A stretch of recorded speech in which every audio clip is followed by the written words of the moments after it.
Innal hamdalillah nahmaduhu wa nasta'inuhu wa nastaghfiruh wa na'udzu billahi min syururi anfusina wa sayyiati a'malina may yahdihillahu fala mudhillalah wa may yudhlil fala hadiyalah. Asyhadu an la ilaha illallah wahdahu la syarikalah wa asyhadu anna Muhammadan abduhu wa rasuluh. Amma ba'du. Para pendekar lariba di mana saja berada yang dicintai Allah, di Bandung, di Garut, di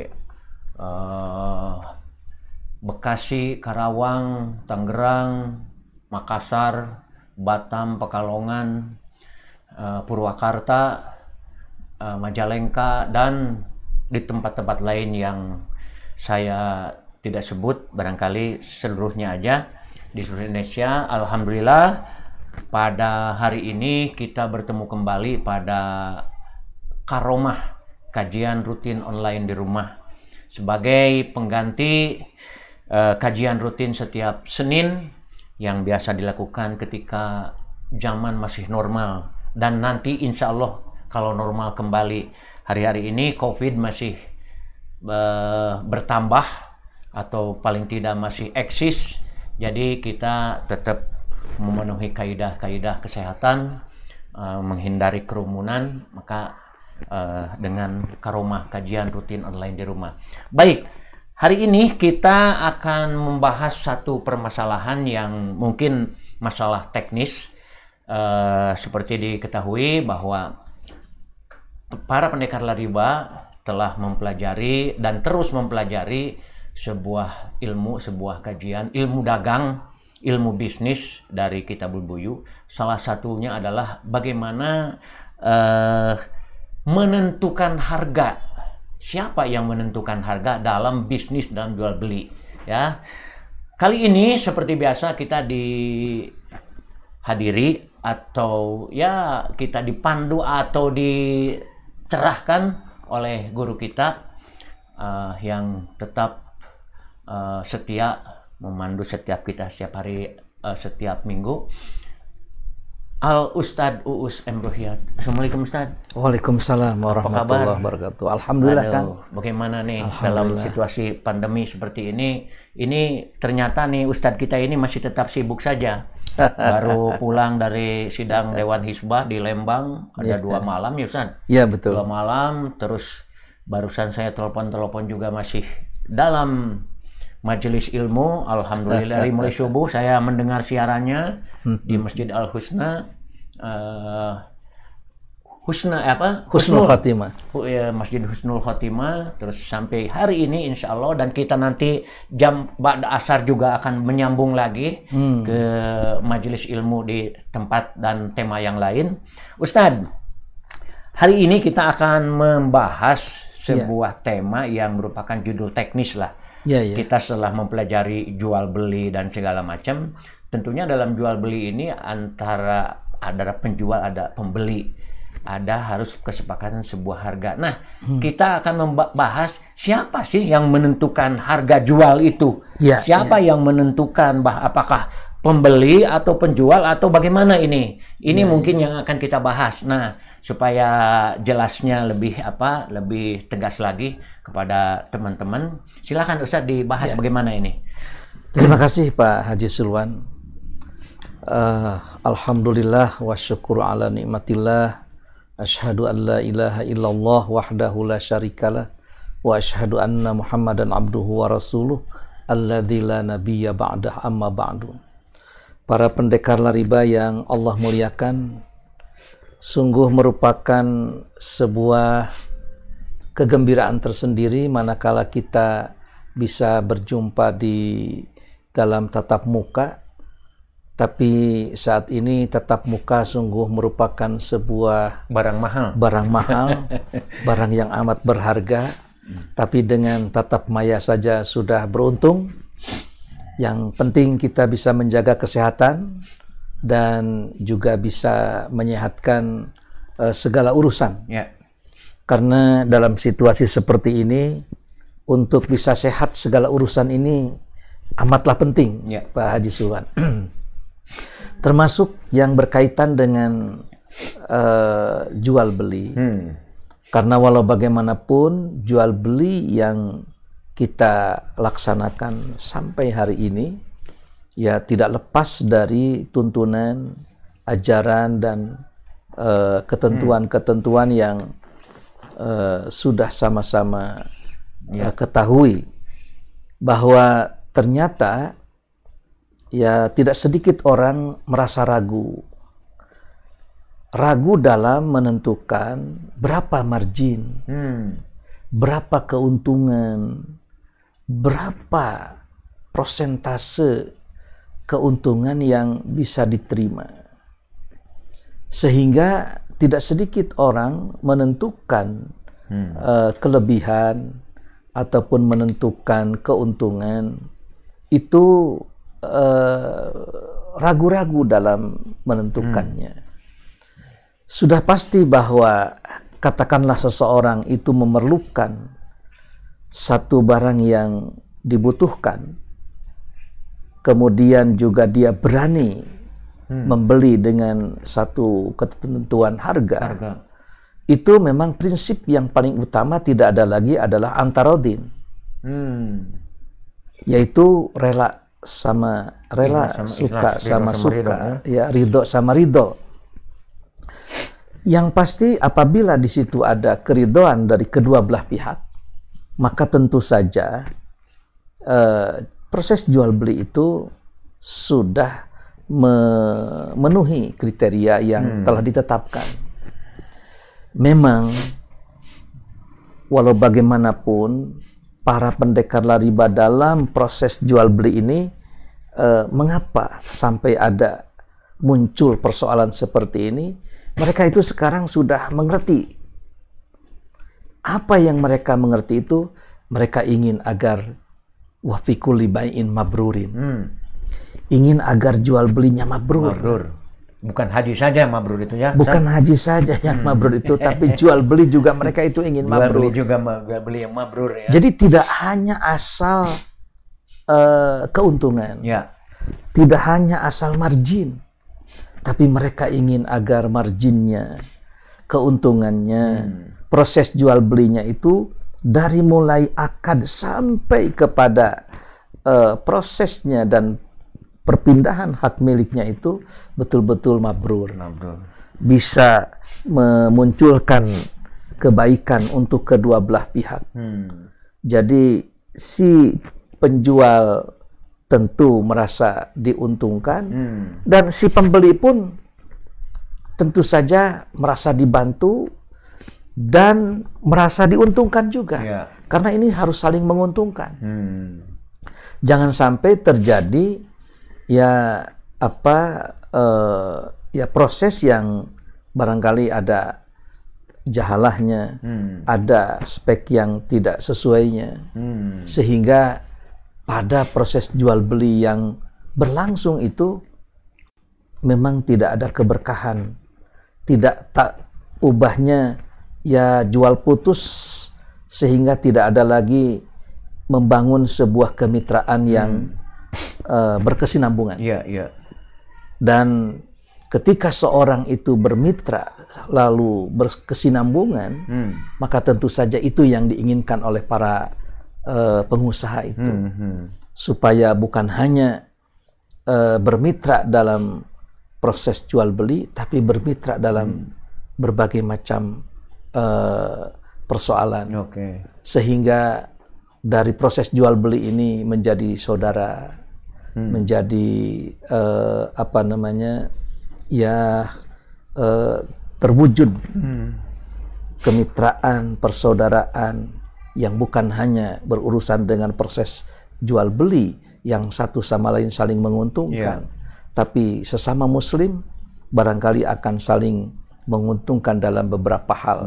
Tidak sedikit dari proses jual beli ini menjadi mereka itu jadi besanan, malah menjadi mertua, jadi menantu, kan begitu dari proses jual beli ini. Kenapa? Karena mabrur.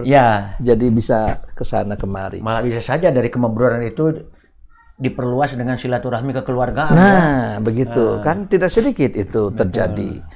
Nah, oleh karena itu, tentu kalau seseorang bisa menetapkan satu harga itu dalam batas-batas kewajaran. Dalam batas-batas kewajaran. Jadi wajar ini adalah sesuatu yang tindakan bijak. Ya. Seorang pedagang ketika menentukan sebuah harga atau menetapkan satu margin dalam sebuah produknya, kemudian dengan batas-batas kewajaran, maka sah-sah saja. Disinilah akan ada antarodin. Tapi ketika ada satu ketidakwajaran, walau bagaimanapun tindakan ketidakwajaran itu adalah tindakan yang tidak bijak. Ada di situ unsur-unsur kezaliman. Jadi dengan demikian, yang dimaksud dengan wajar ini, itu. Karena wajar itu kan relatif. Betul. Dan menurut siapa itu ya? Berapa persen wajar itu? Sebab terkadang yang disebut dengan wajar itu bisa jadi 400%. Betul, Ustaz. 400%. Dan itu betul-betul wajar. Ketika seorang kita menemukan ada satu spare part. Nah, spare part ini satu pabrik, sebuah pabrik, ternyata spare part ini tidak diketemukan di dalam negeri, mesti pesan ke luar negeri. Kemudian datangnya juga, ya pesannya juga mesti inden, datangnya juga lama, prosesnya rumit, dan lain sebagainya. Begitu ada ternyata seorang ahli di dalam negeri dan bisa membuat seperti yang diharapkan, spare part yang diinginkan oleh mesin tersebut, ternyata dengan keahliannya dia secara jual beli barangkali spare part itu tidak seberapa. Dan tentu wajar dengan bahan-bahan yang ada di dalam negeri bisa menghasilkan spare part seperti itu. Ternyata ini ketika dibeli dari mulai bahan sampai kepada pembuatan dan sampai finish, itu katakanlah misalnya di angka 5 jutaan. Tapi ternyata ini kalau dari luar negeri itu bisa mencapai 50 jutaan. Berkali-kali lipat ya. Bisa 50 jutaan. Ternyata pabrik dengan spare part seperti ini yang hanya 5 juta itu biaya katakan HPP-nya, harga pokok penjualannya itu di angka 5 juta. Kemudian si orang ini akan mengatakan, sudah, saya jual saja 10 juta. Dan 10 juta pun mereka itu menganggap bahwa itu, malah untung ada juga. Beruntung. Kenapa? Karena kalau dari luar negeri saja 50 juta. Kalau dari luar negeri 50 juta, ini 10 juta. Padahal si yang pemilik, yang memproduksi itu, dia mengatakan, wajar tidak ya saya mendapatkan keuntungan. Ya, keuntungan 100 berlipat ganda gitu ya. Berlipat ganda. Hampir 100% kan? Malah andai kata dijual sampai 25 juta, itu masih dalam batas kewajaran. Banyak orang mau ya. 15 juta apalagi, 20 juta apalagi. Ditakdirkan 25 juta pun masih ada orang mau itu. Yang penting ini terselamatkan dan pada hari itu ternyata karyawan tidak ada yang berhenti. Nah, di sini barangkali yang disebut dengan wajar itu persentasenya diserahkan kepada seseorang.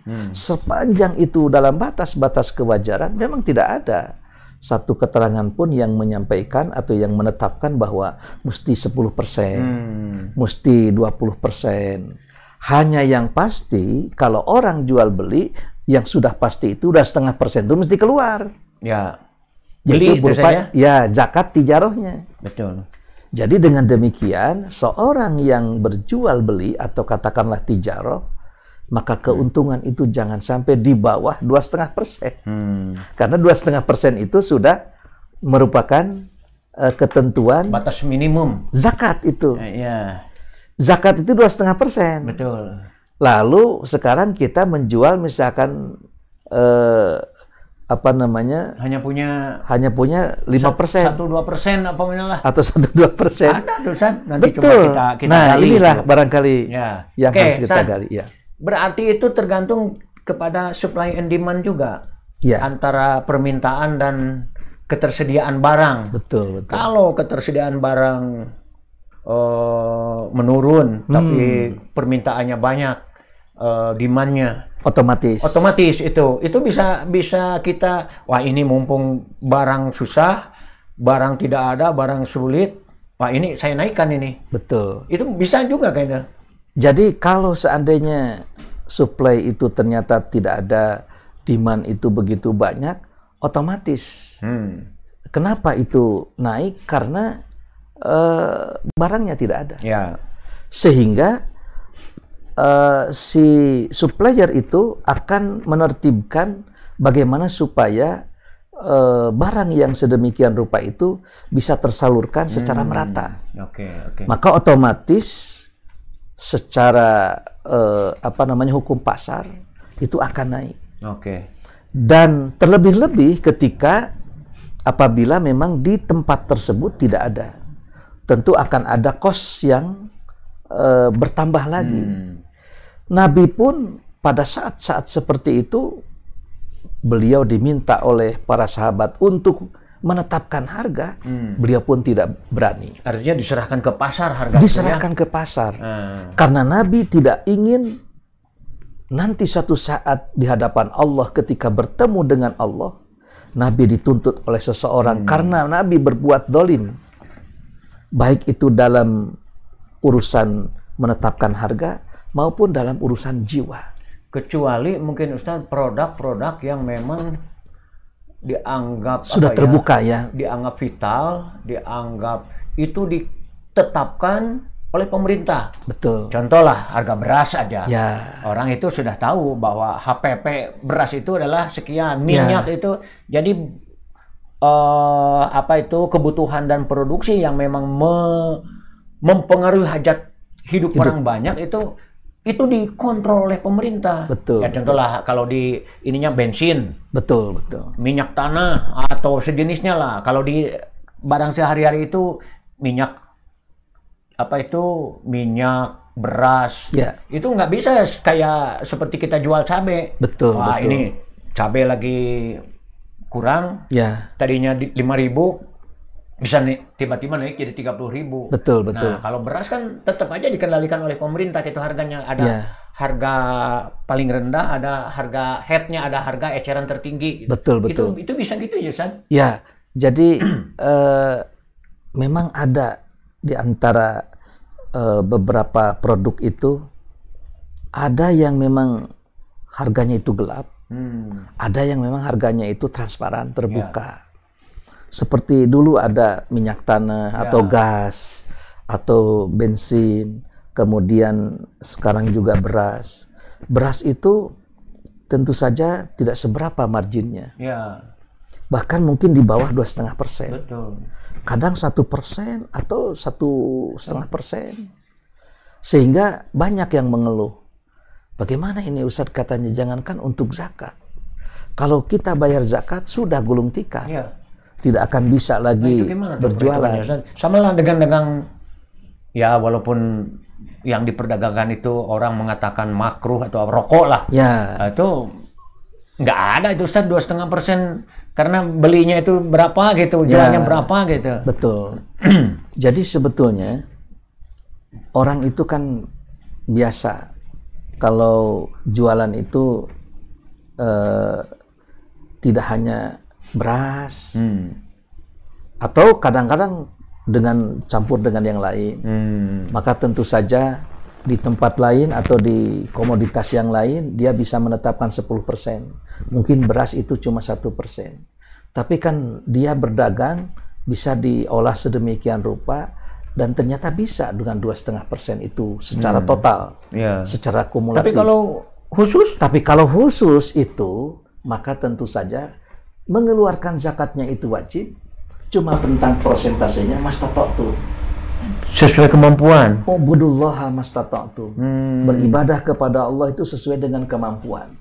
Kalau dia misalnya katakanlah ternyata memperoleh margin itu 1%, maka 1% itu kemudian dikupas sedemikian rupa, belum untuk karyawan, untuk operasional dan lain sebagainya, maka zakat itu bisa misalkan 0,2%, tapi 0,2% dari sekian ton lah. Ton itu lumayan juga. Lumayan, Ustaz. Iya. Oke, Ustaz. Ada lagi nih, kalau merubah kesepakatan harga gimana, Ustaz? Ya. Saya dagang nih dengan Ustaz. Betul. Kita sudah sepakat 10.000 menjual produk ini per 1 buah. Kontrak 1 tahun. Tiba-tiba ada perubahan, apakah karena supply and demand berubah, karena barang bagaimana, mungkin bisa saja melimpah jadi murah. Kata si pembeli, wah sekarang mah saya nggak mau 10.000, saya mau, karena banyak sekarang mah, padahal kontraknya itu 1 tahun 10.000. Nah, sama juga dengan orang yang tiba kontrak 10.000, tiba-tiba barang sulit, kata si penjual, saya sekarang nggak mau jual 10.000 karena ini harga sudah segini, padahal di kontrak itu harga dalam 1 tahun adalah 10.000. Bagaimana itu saat yang merubah seperti itu? Memang dalam sebuah keterangan kan disebutkan as-sulhu jaizun. Artinya kesepakatan itu diperbolehkan. Tapi selama ma'ahalallahu harrama halalan, haraman. Jadi selama tidak mengharamkan yang halal dan yang menghalalkan yang haram. Jadi kesepakatan yang telah tertera atau terungkap di situ tentu saja tidak boleh itu saling merugikan. La darara wala dirar. Tidak memadaratkan dan juga tidak dimadaratkan orang. Kemudian juga di situ tidak ada perkara-perkara yang membuat seseorang itu terzalimi. Jadi pada zaman Nabi juga terjadi di mana harga-harga itu pada naik. Kemudian para sahabat juga menyampaikan, ya Rasulullah, ya ini katanya golas si'ru, ini harga-harga kok pada naik. Sa'ir lana ya Rasulullah, tolong tetapkan saja oleh Anda, katanya. Ternyata Nabi mengatakan, innallaha huwal musa'ir, sesungguhnya Allah yang menetapkan harga. Artinya bahwa harga itu tidak bisa dipatok oleh seseorang. Tapi dalam situasi di mana harga-harga itu naik, kemudian juga situasi ekonomi tidak menentu, dan ternyata Nabi menyampaikan bahwa Allah lah yang menetapkan harga. Ketika memang di sini tidak ada harga barang tersebut didatangkan dari tempat yang lain, otomatis itu harga naik. Cuma walau bagaimanapun dalam situasi seperti apapun, bahwa Allah lah Al-Qabid, Al-Basit, Ar-Raziq, yang memberi rizki itu adalah Allah, yang menahan dan yang melepas itu adalah Allah lah, begitu. Betul. Nah, ketika itulah maka Nabi sebagai seorang pemimpin ketika itu, beliau menyampaikan bahwa inilah arju an alqallaha ta'ala bi walaysa ahadum yatlubuni bi madlamatin fidamin wala malin. Artinya bahwa Nabi sebagai pemimpin tidak mau merugikan seseorang. Nabi tidak mau merugikan pedagang. Nabi tidak mau juga merugikan para penjual. Pembeli ya. Ya, pembeli tidak mau dirugikan, penjual juga tidak merugikan. Harus ada keseimbangan ya. Ada keseimbangan. Tapi ketika memang suplainya itu lancar, lalu juga tidak memerlukan ya katakanlah ongkos kirim yang demikian panjang, maka pada saat itu bisa di-cut, maka tentu saja harga-harga itu pun akan turun dengan sendirinya. Oke, Ustaz. Ini ada kaitannya juga, Ustaz, dengan hedging. Hedging itu kalau di perusahaan tuh saya beli dolar nih. Beli dolar sudah ditetapkan $1 $12.000. Ya. Itu selama perjanjian dolar mau turun jadi 3.000, dolar mau naik jadi 17.000, tetap transaksi pakai dolar itu dengan harga 12.000. Itu gimana, Ustaz? Dan itu tidak ada di tengah ada kesepakatan seperti tadi. Wah, ini sulit, ini barang nih. Bagaimana nih harga? Kalau hedging enggak. Kalau sekarang saya beli $12.000 sampai sesuai dengan perjanjian itu 12.000. Ya. Itu gimana itu hukumnya? Jadi dalam persoalan ini kan tidak boleh menentukan sesuatu yang tidak tetap. Dan menetapkan artinya menetapkan sesuatu yang memang secara fluktuatif Terus itu berubah. Oke. Jadi kalau kita menetapkan sesuatu yang fluktuatif, itu sama dengan merugikan seseorang. Begitu juga memfluktuatifkan sesuatu yang memang sudah tetap. Iya. Kalau memang tetap, ngapain difluktuatifkan? Ustaz. Jadi di situ pun barangkali akan terganggu antara timnya. Jadi artinya tetap jual beli dalam apapun harus jelas, harus tidak merugikan antara para pihak biasanya. Betul. Nah, ini ada juga Ustaz nih. Kalau harga itu bukan saja puluhan, mungkin kadang-kadang ratusan kali lipat. Karena tapi contoh gini aja Ustaz. Kita kalau beli mur atau baut itu dari toko itu biasanya antara 3.000 sampai 5.000 satu buah. Padahal kok jual mah itu kan orang butuh. Kita juga berpikir 3.000, udahlah belilah 3.000. Padahal saat itu satu gross itu berisi 144. Itu paling juga harganya itu katakanlah 20.000. Kalau 20.000 dibagi 144 itu berapa? Dijualnya 2.000, 3.000. Karena tahu kalau kita menjual walaupun berlipat-lipat, masa dijual 500, udahlah. Kita aja beli 3.000 mah tuh dalam murah panah itu sudah puluhan kali lipat itu Ustaz. Itu gimana itu? Iya. Apakah boleh saja karena saya juga senang saja belinya gitu? Si penjual kan senang karena tidak merasa mahal. Kemudian si penjual itu merasa senang karena marginnya tinggi. Si pembeli tidak merasa senang karena tidak merasa mahal.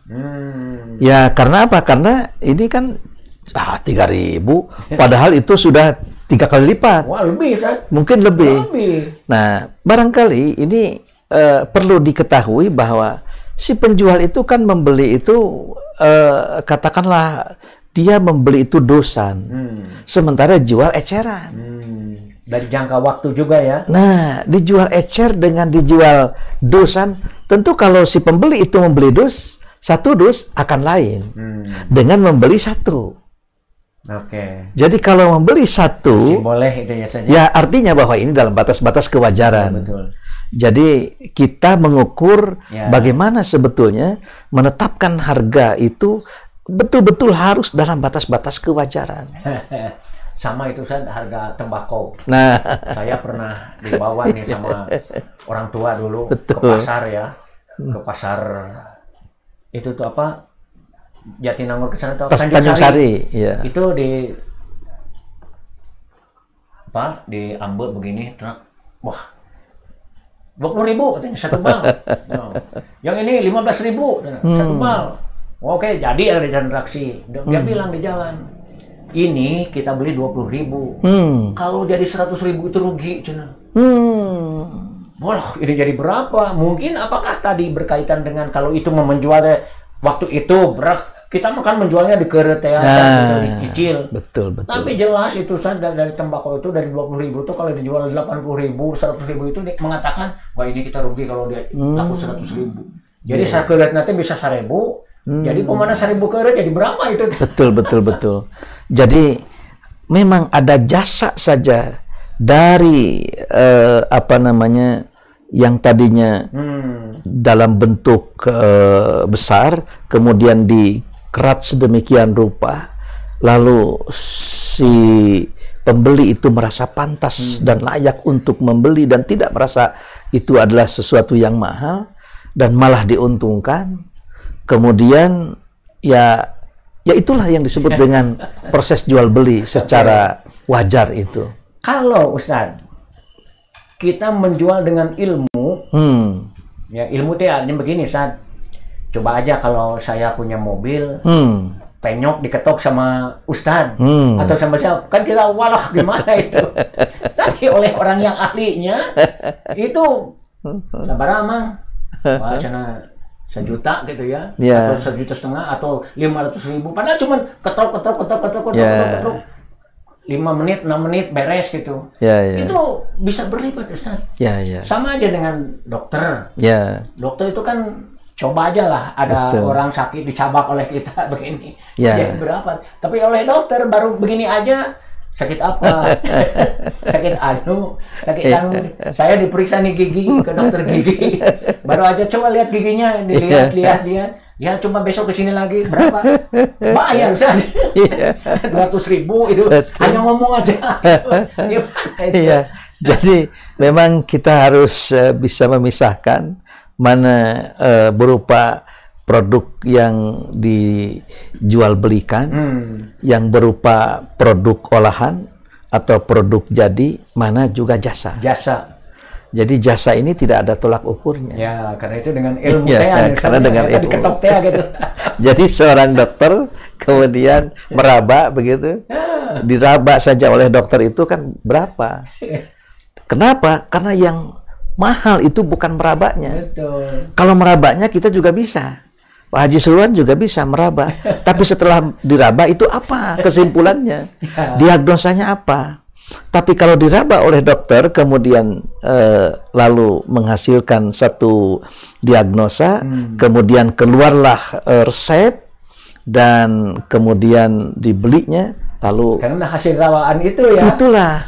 Itulah hasil sekolahan. Tapi ketika kita raba, begitu selesai diraba, lalu ditanya, kira-kira penyakit apa? Wallahu alam. Nah, inilah bedanya. Jadi disinilah jasa itu memang tidak bisa diukur, gitu ya. Tidak ada tolak ukurnya. Kadang ada seorang yang membetulkan komputer. Nah, itu, gitu ini ya. Komputer itu padahal ya hanya tapi karena ini adalah bagian dari pengetahuan yang dimilikinya serta keahlian, tidak bisa tidak. Birage tidak bisa birage. Betul. Justru yang susah itu adalah ilmunya itu.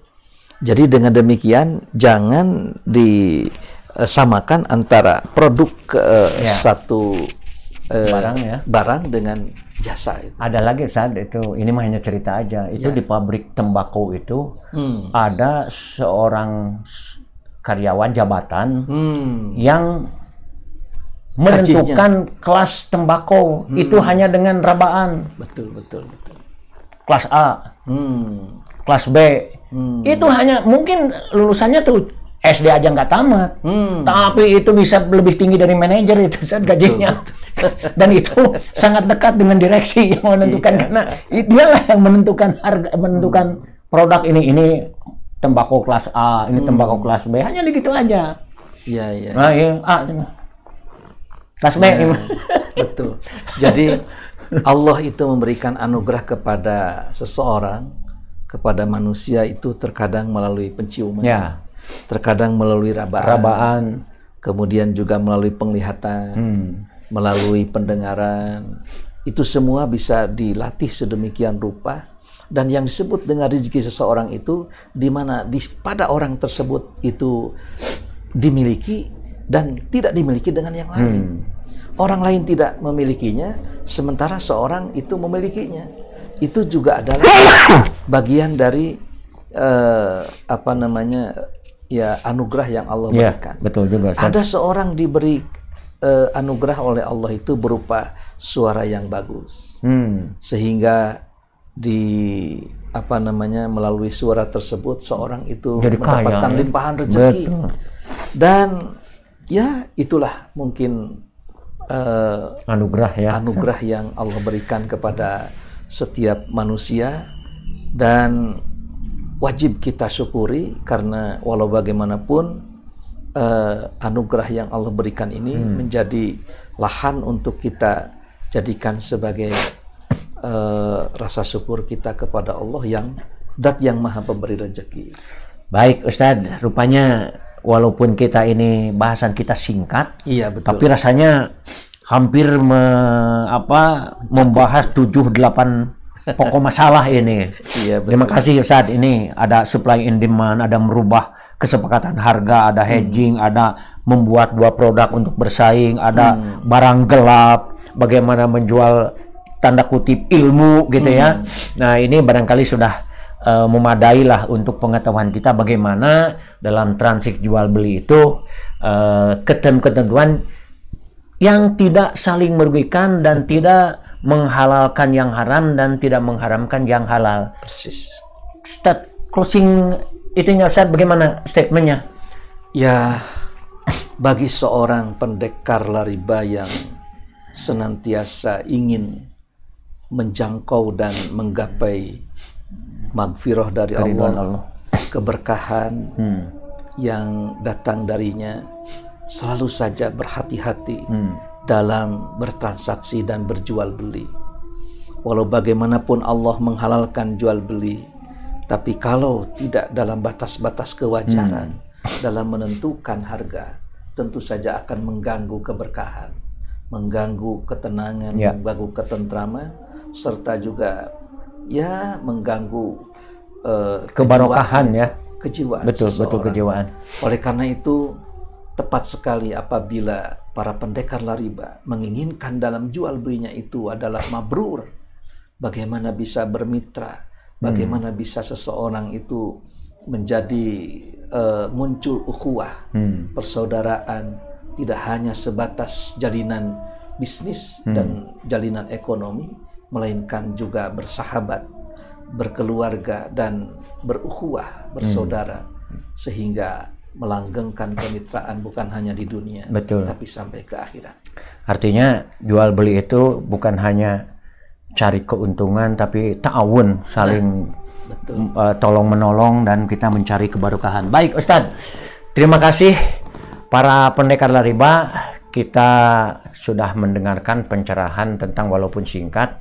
Ini intinya bagaimana usaha kita, bisnis kita tidak hanya sekedar transaksi tanpa ilmu. Maka Sayyidina Umar atau sahabat Umar berkata, sebelum pergi ke pasar, kuasailah ilmunya. Salah satu ilmunya itu adalah bagaimana kita menetapkan harga, bagaimana kita bertransaksi, yang ujung-ujungnya adalah kebarokahan bisnis kita. Terima kasih atas perhatiannya Ustaz, terima kasih sama-sama atas pencerahannya. Mudah-mudahan kita bisa berjumpa di minggu depan dengan tema yang lain.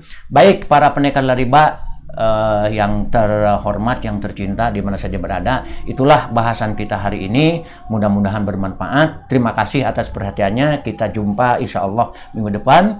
Rabbana atina fid dunya hasanah wa fil akhirati hasanah wa qina adzabannar. Wassalamualaikum warahmatullahi wabarakatuh.